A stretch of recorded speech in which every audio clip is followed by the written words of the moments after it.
Quadratic equations chapter. ఇందులో నాన్న మొదటి మనము standard form of the quadratic equation అంటే ఏంటో నేర్చుకోవాలి. పాలినామియల్ చాప్టర్లో క్వాడ్రాటిక్ పాలినామియల్ గురించి మనం తెలుసుకున్నాం. ఏంటది? Ax square plus bx plus c అని చెప్పి నేర్చుకున్నాము. ఇక్కడ క్వాడ్రాటిక్ ఈక్వేషన్ అనేటప్పటికీ ఈ క్వాడ్రాటిక్ పాలినామియల్ ని జీరోకి ఈక్వల్ చేసామనుకోండి, this is called as the standard form or general form of the quadratic equation in the variable x. And ఇక్కడ కూడా నాన్న a is not equal to zero. ఎందుకంటే నాన్న ఏ జీరో అయిపోతే ఎక్స్ స్క్వేర్ పోతుంది, ఎక్స్ స్క్వేర్ పోతే ఇది అసలు క్వాడ్రాటిక్ ఈక్వేషనే అవ్వదు. That's why a is not equal to zero. And ఇక్కడ a comma b comma c అనేవి ఏమవుతాయి? కాన్స్టెంట్ వాల్యూస్ అన్నమాట. దీనికి ఒక 2 ఎగ్జాంపుల్స్ చూద్దాము. So 2x square plus 3x plus 5 ఇలా రాసిన అనుకోండి, that is a quadratic polynomial. నేను ఈక్వల్ టు పెట్టి జీరో పెట్టాను అనుకోండి, అప్పుడు అది ఈక్వేషన్ అవుతుంది అన్నమాట. లేదు అంటే ఇక్కడ జీరోనే ఉండాలా అని అంటే ఏదైనా నెంబర్ ఉండొచ్చు నాన్న, లేదంటే మనకి ఏదైనా ఎక్స్ టర్మ్ ఉండొచ్చు, ఎక్స్ స్క్వేర్ టర్మ్ కూడా ఉండొచ్చు. కానీ ఫైనల్ గా అవుట్పుట్ చూడడానికి మాత్రం ఇట్లా ఉంటే ఆ ఈక్వేషన్ ని మనం క్వాడ్రాటిక్ ఈక్వేషన్ అని చెప్తాం అంతే. అంతేగాని ఇక్కడ కంపల్సరీ జీరోనే ఉండాలి అని కాదు. ఫర్ ఎగ్జాంపుల్ ఇక్కడ 9 ఉంది అనుకోండి, ఈ 9 ట్రాన్స్పోజ్ చేస్తాం, అప్పుడు ఏమవుతుంది నాన్న? 5 - 9. 5 - 9 అంటే ఎంత అవుతుంది నాన్న? -4. సో ఫైనల్ గా ఫామ్ ఇదే కదా వచ్చేది, అవునా కదా? అలా చూసుకోవాలన్నమాట. అలాగే only X square plus 2 equal to 0 అని రాశాను. ఇది కూడా క్వాడ్రాటిక్ ఈక్వేషన్ అవుతుంది. సార్ మరి ఇది ఈ ఫామ్ లో లేదు కదా అంటే x square plus 0 × x plus 2 equal to 0 ఇప్పుడు ఉంది కదా, అవునా కదా? మనం ఎక్స్ టర్మ్ లేకపోయినా కాన్స్టెంట్ టర్మ్ లేకపోయినా అడ్జస్ట్ చేసుకోవచ్చు. అదవుతుందా? ఎగ్జామ్లో మీకు general form of the quadratic equation అని చెప్పి అడుగుతారు. చక్కగా ఇది రాసి కండిషన్ రాసి ఒక 2 ఎగ్జాంపుల్స్ రాస్తే సరిపోతుంది. Next roots of the quadratic equation అంటే ఏంటి? నేను ఆల్రెడీ పాలినామియల్ చాప్టర్లో చెప్పాను. పాలినామియల్ క్వాడ్రాటిక్ పాలినామియల్లో ఉన్న వేరియబుల్ ప్లేస్లో మనం ఒక నెంబర్ సబ్స్టిట్యూట్ చేసినప్పుడు టోటల్ ఆన్సర్ ఎంత కావాలి నాన్న? 0 వస్తే అప్పుడు మనం సబ్స్టిట్యూట్ చేసిన వాల్యూని జీరో ఆఫ్ ద పాలినామియల్ అని చెప్తాం. దాన్నే ఇక్కడ రూట్ అని అంటాం. ఓకేనా? ఎగ్జాంపుల్ చూద్దాం. నేను పాలినామియల్ చెప్పిన ఎగ్జాంపుల్ రాస్తున్నాను నాన్న. X square plus 7x plus 10 అని చెప్పి తీసుకున్నాం పాలినామియల్. ఇక్కడ ఎక్స్ ప్లేస్ లో -2 పెట్టినప్పుడు -2 whole square plus 7 × -2 plus 10 equal to simplify చేస్తే 0 వచ్చింది. నువ్వు ఎప్పుడైతే ఎక్స్ ప్లేస్ లో -2 పెట్టావో ఈ పాలినామియల్ యొక్క టోటల్ వాల్యూ అనేది 0 వచ్చింది. Therefore -2 is the zero of the polynomial అని చెప్పుకున్నాం. ఒకవేళ ఇదే పాలినామియల్ నేను పాలినామియల్ గా కాకుండా ఈక్వేషన్ గా తీసుకున్నాను అనుకోండి, క్వాడ్రాటిక్ ఈక్వేషన్ లాగా, ఇప్పుడు ఈ -2 అనేది దీనికి రూట్ అవుతుంది. ఓకేనా? అంతే.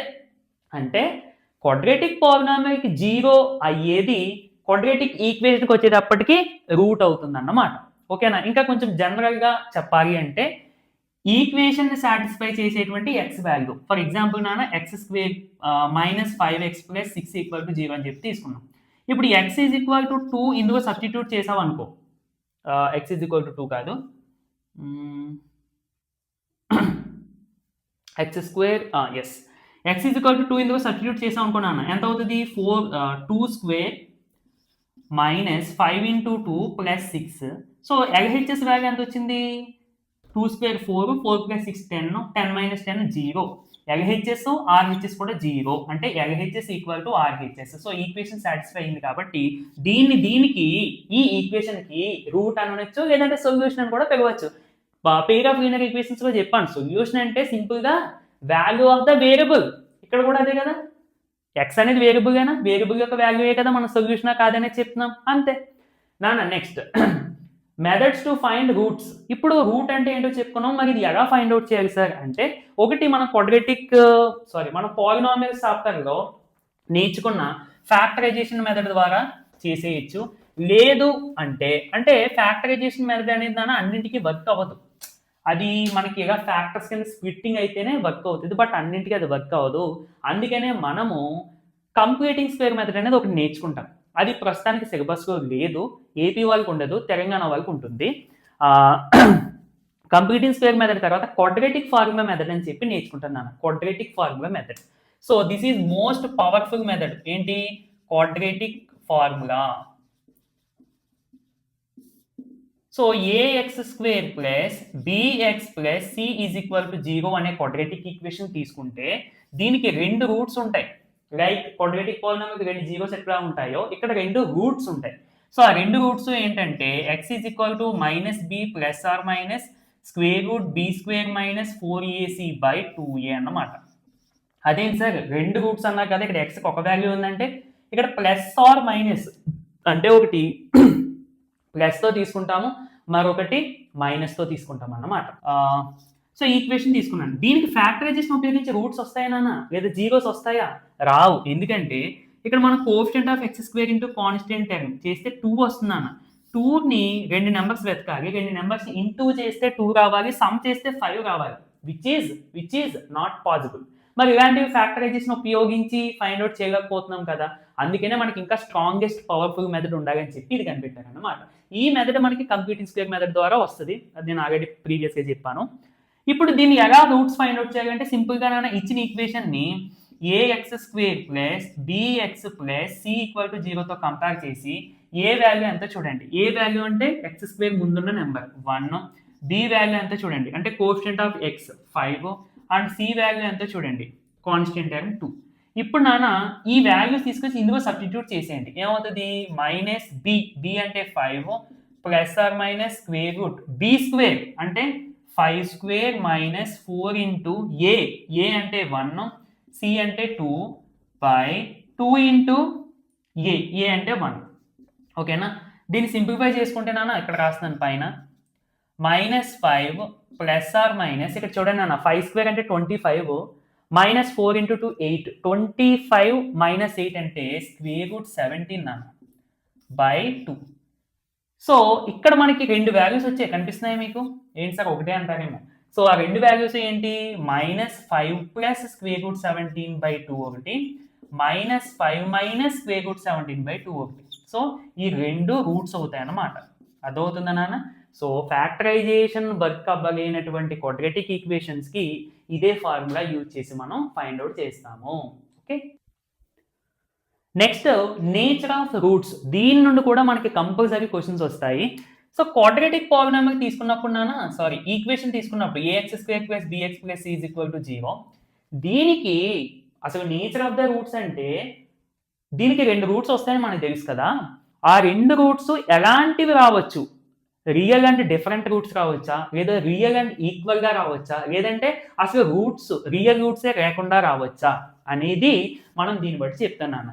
సో సింపుల్గా ax square plus bx plus c equal to 0 అనే క్వాడ్రాటిక్ ఈక్వేషన్ తీసుకున్నప్పుడు దీని రూట్స్ ఎలాంటివి వస్తాయి అనేది మనము డిస్క్రిమినెంట్ వాల్యూ డెల్టాతో రిప్రజెంట్ చేస్తున్నానా, లేదంటే capital D. Discriminant is equal to b square minus 4ac. ఈ వాల్యూ బట్టి దీనికి ఎటువంటి టైప్ ఆఫ్ రూట్స్ వస్తాయి అనేది మనం చెప్పొచ్చు. ఒకవేళ ఈ వాల్యూ గ్రేటర్ దెన్ 0 వచ్చింది అనుకోండి నాన్న, రూట్స్ రియల్ అండ్ డిస్టింక్ట్ అన్నమాట, అంటే డిఫరెంట్ అని. లేదు ఈక్వల్ టు 0 వచ్చింది అనుకోండి నాన్న, దీని value roots real and equal అని. లేదు దీని వాల్యూ లెస్ దెన్ 0 వచ్చింది అనుకోండి నాన్న, రూట్స్ అనేవి నో రియల్ రూట్స్, అసలు రియల్ రూట్స్ ఉండవు. ఓకే, ఇప్పుడు మనం ఒక క్వాడ్రాటిక్ ఈక్వేషన్ తీసుకుందాం నాన్న. X square plus 2x plus 7 అని తీసుకున్నాం. 2x ప్లస్ 7 అసలు దీనికి రియల్ రూట్స్ ఉంటాయా ఉండవా, ఒకవేళ ఉంటే ఎలాంటివి వస్తాయి, ఇలాంటివి వస్తాయా అనేది మనం చూస్తే మొదటిగా నాన్న కంపేర్ చేసేసుకోండి. Ax square plus bx plus c equal to 0. B value ఏమో 2, ఏ వాల్యూ ఏమో 1, సి వాల్యూ ఏమో 7. ఇప్పుడు బి స్క్వేర్ మైనస్ 4ac చూడండి అన్న. బి స్క్వేర్ అంటే బి స్క్వేర్ అంటే ఎంత, 2 స్క్వేర్ మైనస్ 4 ఇంటూ ఏ అంటే 1, సి అంటే 7. 2 స్క్వేర్ అంటే 4 minus 4 7 28. 4 minus 28 means less than 0. If the discriminant of the quadratic equation is less than 0, then no real roots అన్నమాట for this equation. మనం దీనికి roots కనిపెట్టలేము, రియల్ రూట్స్ కనిపెట్టలేము, ఇమేజినరీ రూట్స్ వచ్చేస్తాయి. అంటే స్క్వేర్ రూట్ లోపల నెగిటివ్ నెంబర్స్, అది మనం ఇంటర్మీడియట్ లెవెల్లో నేర్చుకుంటాము. ప్రస్తుతానికి ఇక నో రియల్ రూట్స్ అని చెప్పి రాస్తాం అన్నమాట. అంటే దీనివల్ల మనకు ఉపయోగం ఏంటి అంటే ఒక క్వాడ్రాటిక్ ఈక్వేషన్కి ఎటువంటి టైప్ ఆఫ్ రూట్స్ వస్తాయి అనేది మనకి తెలిసిపోద్ది. అర్థమవుతుందా లేదా?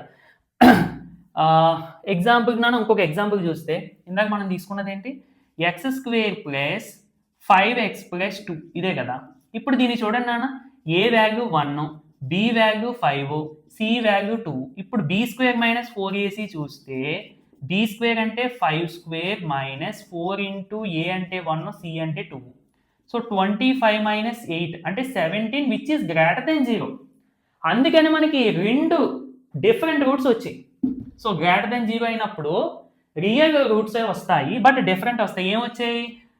-5 ప్లస్ √17/2 -5 మైనస్ √17/2. ఈ రెండు రియల్ నెంబర్సే. అర్థమవుతుందా? అదన్నమాట. ఇక్కడ నో రియల్ రూట్స్ అంటే దాని అర్థం స్క్వేర్ రూట్ లోపల నెగిటివ్ నెంబర్ వచ్చేస్తుంది.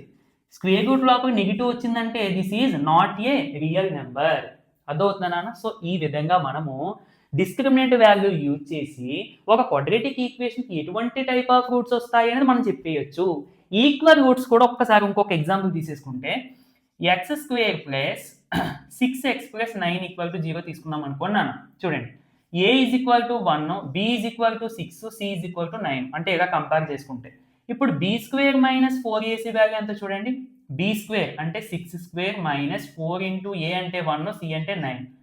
So 36 minus 36 which is equal to 0. Discriminant 0 వచ్చిందంటే దీనికి ఈక్వల్ రూట్స్ వస్తాయి.